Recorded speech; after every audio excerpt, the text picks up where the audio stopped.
Hello, আমাদের বাড়ির কাছাকাছি ব্যারাকপুরে রানী রাসমণি ছোট মেয়ে জগদম্বার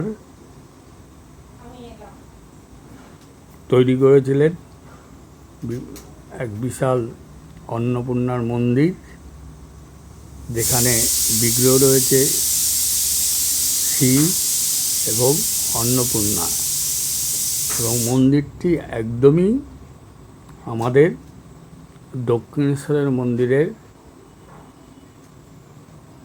মতো, হয়তো একটু ছোট হতে পারে মন্দিরটা, এবং তার চারিদিকেই শিবলিঙ্গের মন্দির রয়েছে, ঠাকুর রামকৃষ্ণ দেবের মন্দির রয়েছে।